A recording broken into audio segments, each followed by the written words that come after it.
Hello everyone, this is General Haggerty. Welcome to the Lions Den in Prince George, British Columbia for day 2 of the Sky Marshal Cup.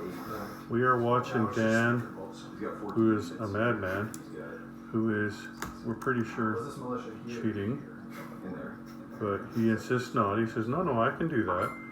I'm the rules guy. Anyway, so he just bought his buy. He declared war on the Japanese, and he is becoming belligerent for the first time in the game.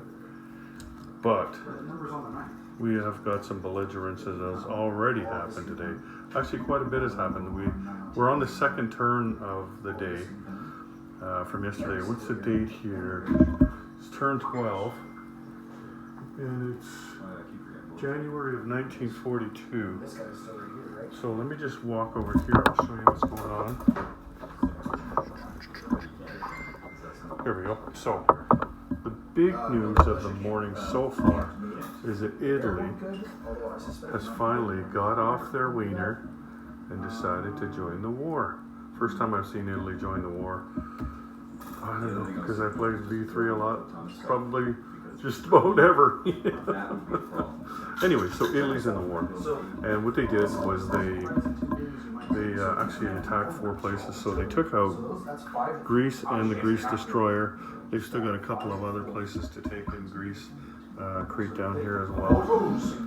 And then they took this place and this place and the place down here, and they decided to take out the French capital, which destroyed all of the French money, which was 6 IPP. And the other big news of the day is the Americans have decided to join the war. They finally rolled a number that was going to get them there. Like they could have, the last 2 income increase rolls, they could have made it, but both bad rolls. I think one was a 1 and one was a 4. Anyway, they rolled an 8 today, so that got them over the hump, and they are in the war now. And they have designs on both coasts. It looks like they don't seem to be wanting to consolidate their navy. It looks like they're going to play both sides of the Atlantic and the Pacific. So there you go. Nothing's happened. We haven't even looked at. That reminds me. I got to roll that. Oh, I did roll that. I got something, but I didn't put the chip in there. In the Spain there. I do like this one. Right? All right. You did get you did hit. Yeah, but did I? I don't think I took it though, did I? Okay. And did you lend me someone down there too? Oh right, yeah. So here. Yeah, I did put a guy in, but I didn't put the lend lease in, so that guy goes in there. There we go. So Spain is basically doing nothing. It's going to take an act of God to get one of us out of there. So it's gone too long. But as you can see, like I was waiting till now, but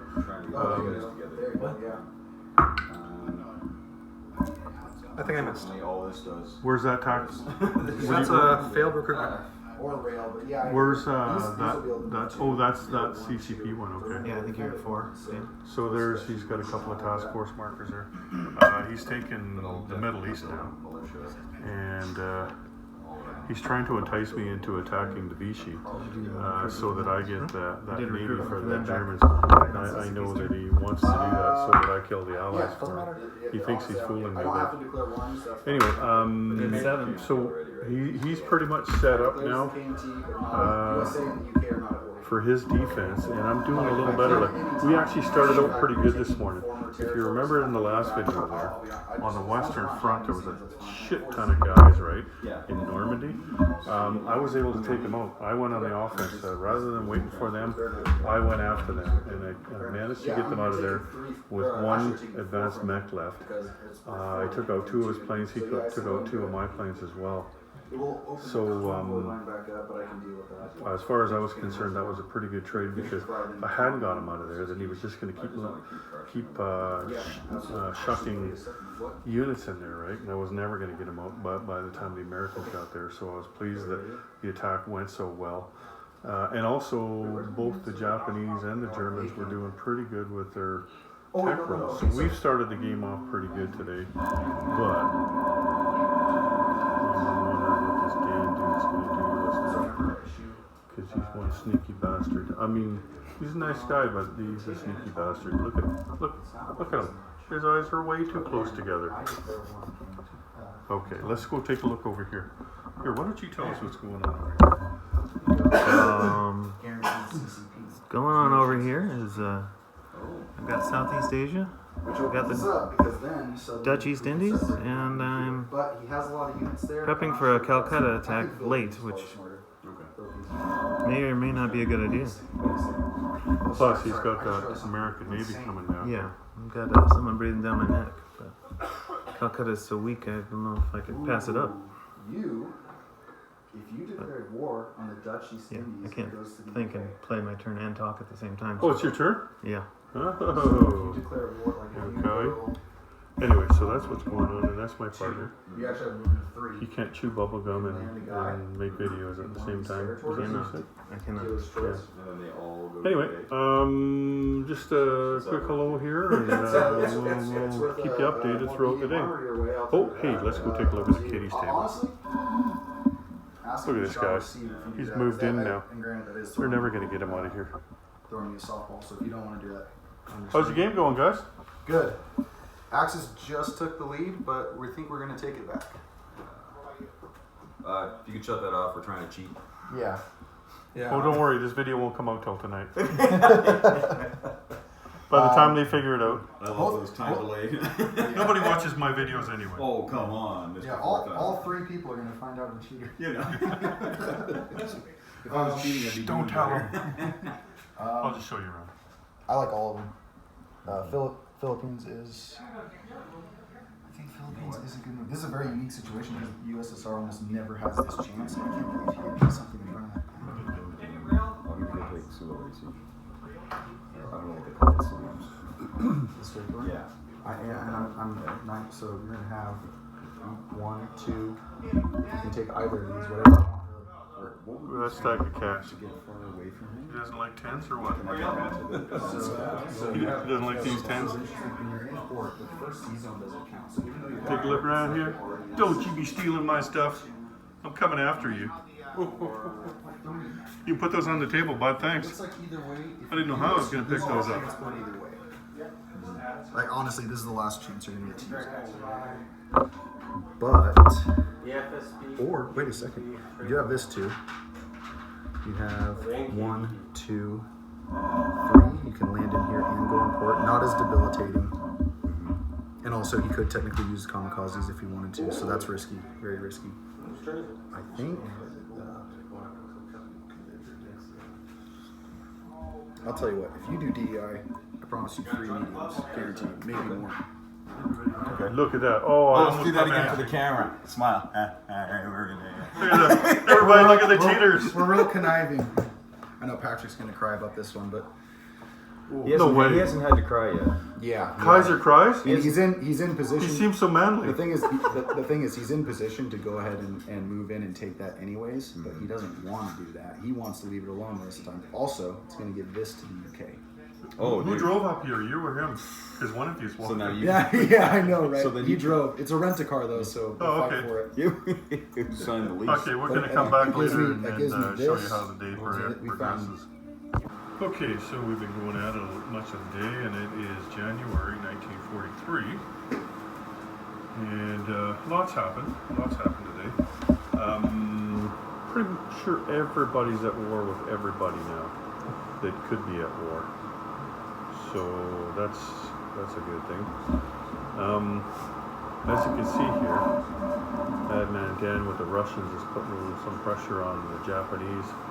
The Japanese are kind of under siege, as you would expect them to be when the Americans show up, right? So anyway, my partner's got it all in hand. Don't you? Tell me what you're going to do to those guys. Just gonna brush them off like they're nothing.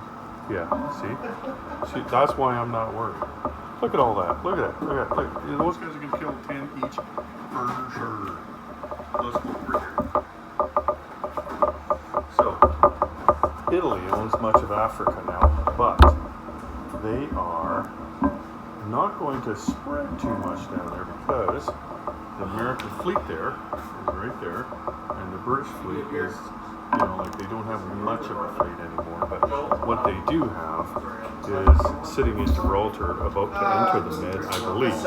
I mean, they could always turn around, couldn't they? This is what's on Rome here. already open, Patrick.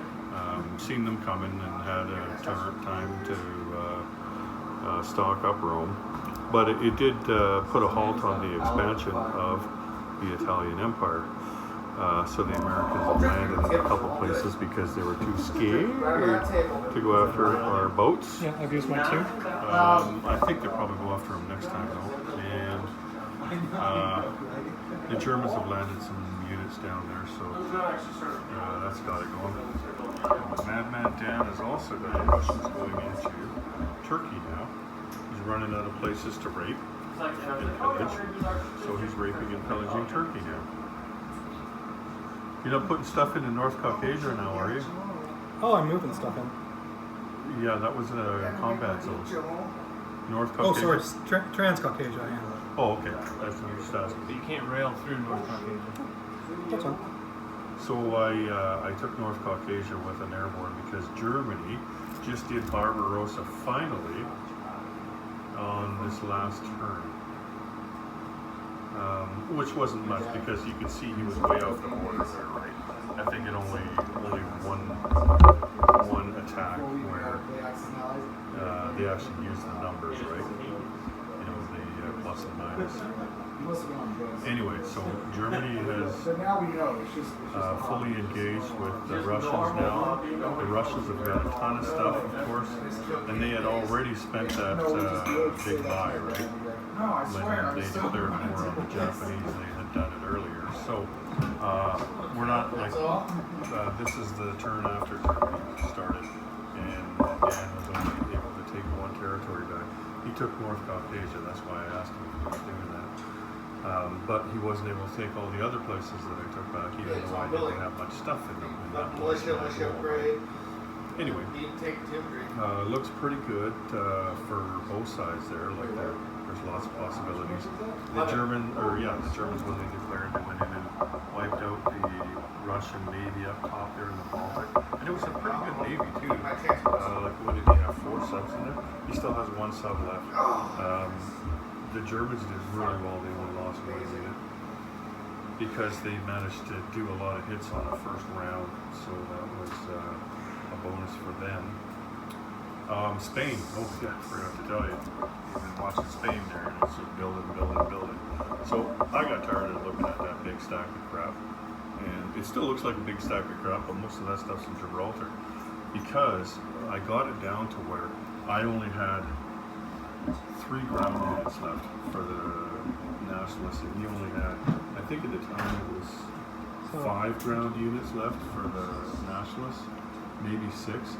So there was like several rounds of attack, and every round the Nationalists got a couple more, and they needed to do that because when we started that attack, the Republicans had 4 or 5 more units, and they were better because they were defending in mountains than my units. So really lucky to get it down that far. I was just feeling it, but I thought, nope, gonna do it, and I went after it. And it could have just as easily been a disaster, but we might give away that Spanish point after all in this game. We'll see. Before it was just a huge soup kitchen, at least now, one side or the other, and do it. The Germans had built their Atlantic wall there, and they've already put down 3 fortifications, and you can see there's no navy to speak of. Like there's a few boats up there, but the bulk of the navy are going after the Italians now. So kicking them out, my last portion of video there, kicking them out of Normandy, and then declaring with Italy, kind of turned the tide of that. And anyway, so you're going to Spain right now? Yeah, hit me once, you can hit me back. Okay, where am I? Mountain at 5. A mountain at 5. Oh, hey. 5 plus 2? That's 2 hits, right? So did I lose? Yeah. Okay. Anyway. So that's the first territory he's taken in about, I don't know, 2 days. I think that's only the second time you've taken a territory in that Spanish conflict, isn't it? Second or third time? Yeah, biding our Yeah. time. Mr. Turtle over there. Turtle soup and make it snappy. Anyway, so like I said, everybody's engaged now. The whole map is on fire, and everybody's fighting each other. I don't even know what's going on the other map because it's enough just to make sure you know what's going on wars and you're not missing anything. In case you were wondering, you've probably seen it already, but this is the prize table over here. There's the Sky Marshal Cup there, and there's all kinds of goodies and things like that. Flags, tons of stuff. And over here, more medals. This is the Northern Lights trophy. That's Hilltop Pillbox has got an event coming up next year, and that's going to be the trophy for that event. And then these are the prizes that Doug, friend from his work, donated to us. So, and a little bit of stuff that we put in ourselves. Like this is the Africa core set that I painted, and there's some stuff that Sky Marshal has painted. But you know, nice prizes though. Like there's a set of what are they? Build plates, I guess. And looks like more build plates. No, those are task force markers over there. There's a 1914 set here, so you got the Russian Revolution, the whole thing, and then the roundos for the Chinese, because you already get the card deck with the game, right? And there's a set of terrain that fits on both the 36 and the 14 map, 4x8 map.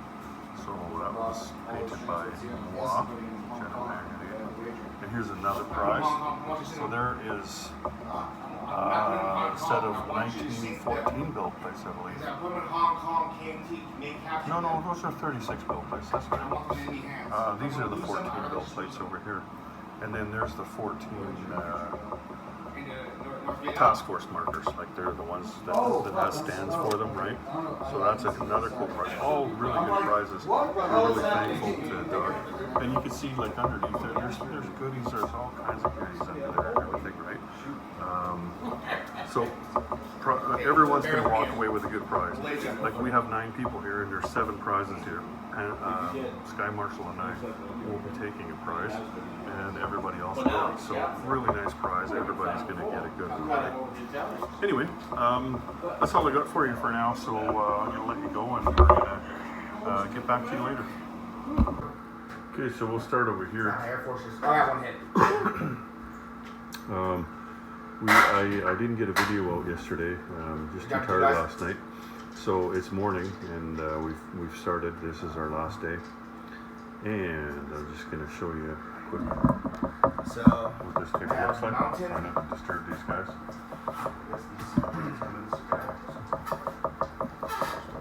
So here, let's do the five boosted infantry.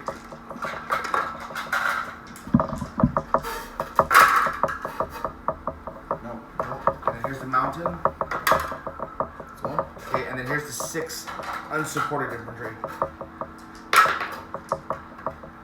Okay, let's go back to our table. So, in the Pacific, we are in turn 16, which is the date? Alright, sweet. January 44. January 44. And so we're getting near the end here. Like I think we roll next turn, at the end of next turn, for the variable ending. And you can see what's going on here.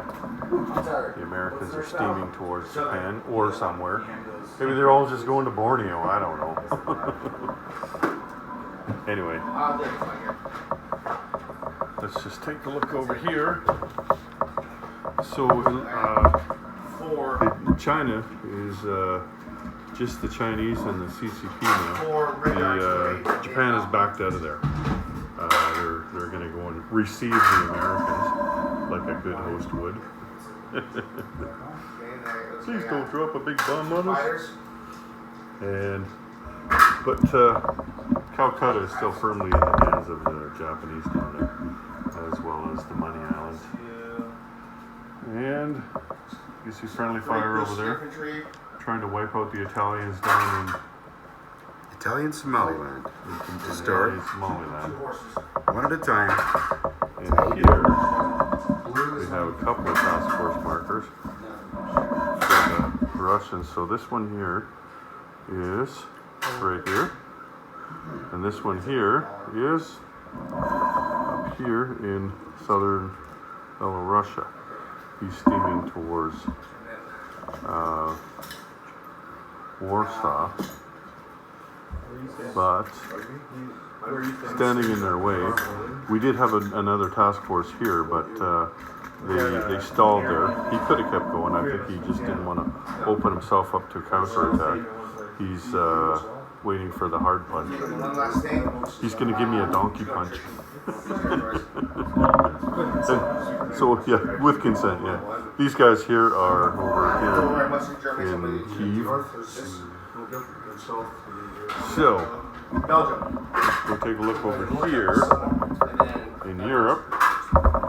So Europe, there's not much going on anymore because they decided to rape the Italians instead down in the Mediterranean. So there hasn't been much of a threat to Europe. And the Germans, they do have the improved logistics, so they can move 8 units rail in Sleeping in Albuquerque. So we'll leave today. sorry, I was just watching what was going on there. They can move 8 units on rail in Europe, so there you go. Spanish Civil War still going on.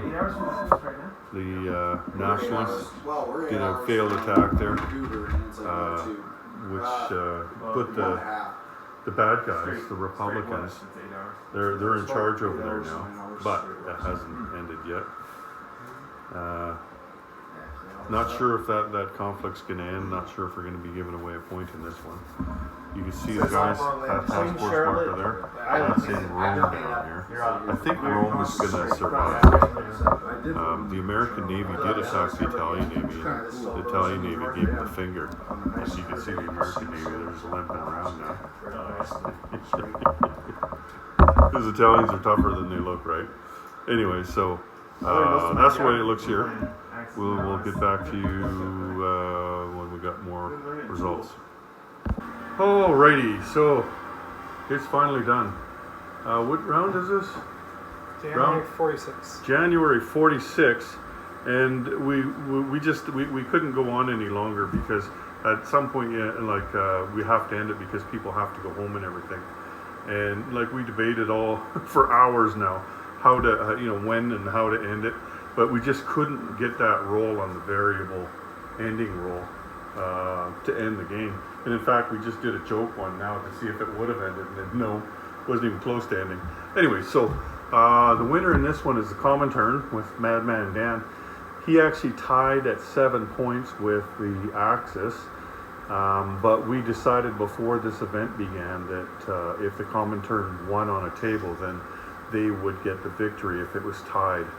Like we kind of thought it would probably be like second place or something if they were tied for second, but we've decided that it's just getting late, and let's just end it, and the Comintern gets it. So good for Dan. That's 3 years in a row he's managed to win on his table. Anyway, let's just take a look at what's happened here. So this is what's left in Rome here. Rome didn't get challenged at all. In fact, they were Lend-Leasing. They didn't do anything, the Italians. They don't have any boats left. The Germans only have a torpedo boat destroyer. But as far as the navies go, he's got 37 cruisers for the Japanese. But let's stick over here. Like the Americans didn't put much stock into the Atlantic, right? If they did, then the Germans would be in a lot more trouble. They did manage to break the Atlantic wall with the Normandy move there. What's that called? Overlord. They did break it, but then the Germans got it back. The Germans were pretty strong all game, but they couldn't, like they temporarily broke through on the Russians, but Nothing that really stuck. Like they kind of got bogged down here. They spent a lot more money in Spain than the Russians did, and that really hurt them. And the Spanish Civil War never did end, as you can see here. The Republicans were starting to pull ahead in it for the. Actually, they were probably pulling ahead for much of it. With the recruitment rolls, it's a lot different than it used to be because you use the territories outside of the home country of Spain, and so there's a lot more units that get thrown in there. So Spain can go on a lot longer. I think they managed to land an airborne on Scotland once, but that's the only time the British Isles were touched there. But mostly once Italy joined the war, there wasn't as much of a threat up in the North Atlantic. The Americans, when they came over, they went after the Mediterranean, and the British moved their navy down to the Mediterranean. And they only had a small navy compared to what they should have had anyway, because of my partner there destroying their navy earlier in the game, or destroying half their navy, right? That made them less effective all over the board, really. They only had one navy to use, whereas they could use at least one and two halves or two navies, right? That would be handy. Anyway, you can see on the eastern front there, it's still a good battle. Like we could carry this game on for quite a while, and I think that the Allies probably would have been pulling ahead slowly but surely because the Americans, right? They got such a huge income. But the last thing that we did basically was a big naval battle between the Japanese and the Americans. Where was that naval battle? Oh, right there, yeah. The Americans looked like they had an insurmountable navy, but I wasn't really keeping up with Captain Napalm there and how many cruisers he was buying. 37 cruisers. I'm looking at him, like, how many dice he got? He just kept rolling and rolling and rolling and rolling. And anyway, it was pretty entertaining and good battle, and he actually won handily. Like, he still had 37 cruisers left, and and his big ships after that. He even still had some destroyers left. That's what 37 cruisers can do for you. You can see here, like, we were just we kind of decided halfway through the British turn that we would call it, because it looked like what would happen anyway was that the Allies were going to pull ahead, and so we called it at that point. Getting low battery here, so if it cuts off, then I'll have to make it later. Anyway, so I'm going to pass it off to Madman Dan there. He can tell you his side of the story since the battery's getting low.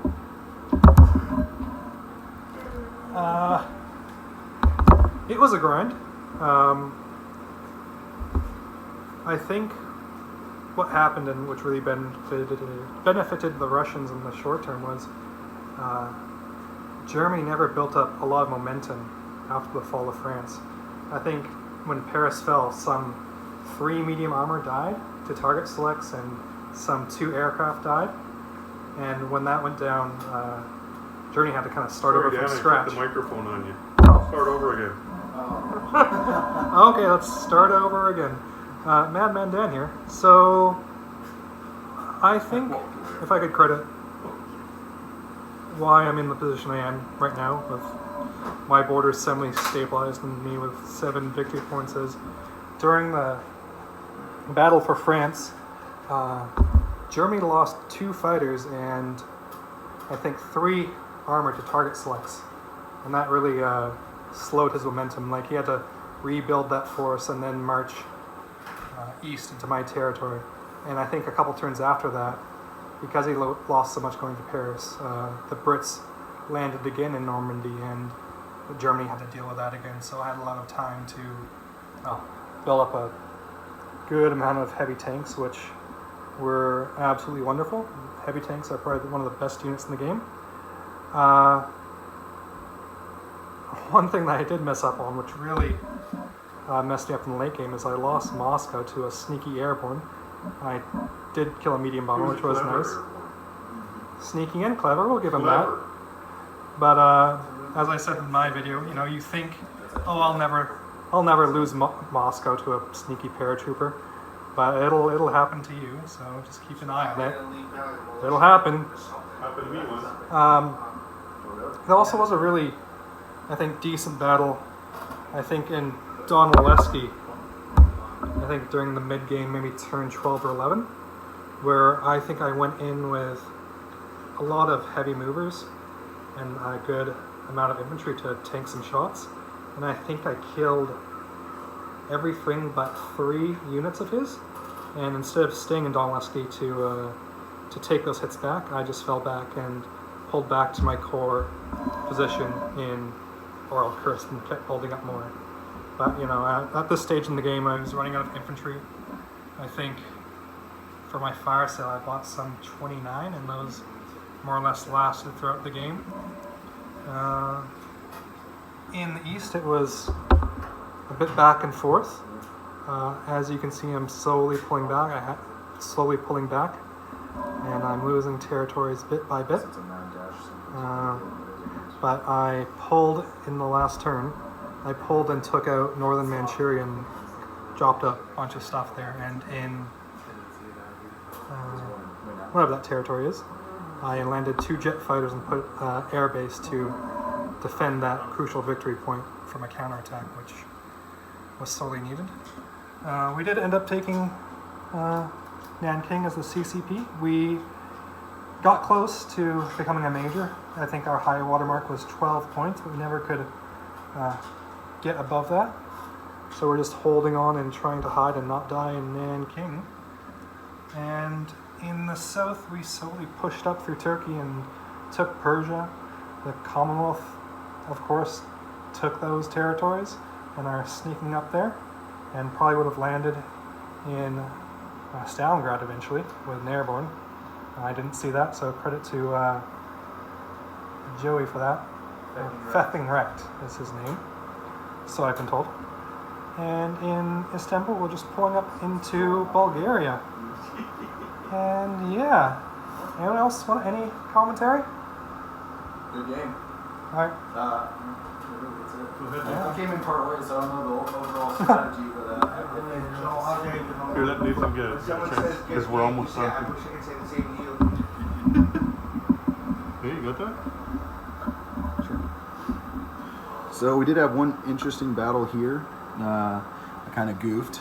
If you set it down, it won't shake around. Put all my navy here, and then split the landing in Marshall Islands, not thinking that he was going to come and counter and actually land in Guam. So that was a big mistake on my part that put me well behind. But if the game had kept going, there were some things, some options I had. Notice over here to the India Middle East side of the board. Before the game was called, we had this set up, and they decided that Thai would go to the Comintern. So the outcome of this didn't really matter, although I wouldn't mind rolling it out just because, you know, I like to roll dice. But did have options of Iran over here. And I don't know if you noticed, but Stalingrad wide open as the Allies. I was planning on being sneaky and stabbing the dirty commies in the back and maybe making life hard for Dan, but he probably would have seen it and been able to put enough there. I know I certainly wouldn't have held it for long. But anyways, yeah, I had a lot of fun taking over this game, even though I believe I only played for 3 rounds, but it was fun as always. So yeah, happy I got to play on 2 games. Feel very spoiled this year. 2 games in a row in the tournament. But anyways, yeah. No, thanks. Go ahead, Nathan. Yeah, I'll mention that game my seat. Tell us all about your game. All right. I was Japan. This is Captain Napalm. I had a strategy of hitting the Chinese coast and then bouncing off there to Dutch East Indies or Calcutta or whatever target was best. That worked. Pushed Comintern back to their home country, pushed KMT back to Yunnan, built a fort in Kwangtung. That all went okay. And then waited a few rounds. Actually, Calcutta started moving up on me. I think I went into Southeast Asia. Yeah. first. You went, yeah, you went to, think we actually, usually- no, you went and took that Navy. Oh, And then you went back and took Hong Kong and Malaysia. yeah.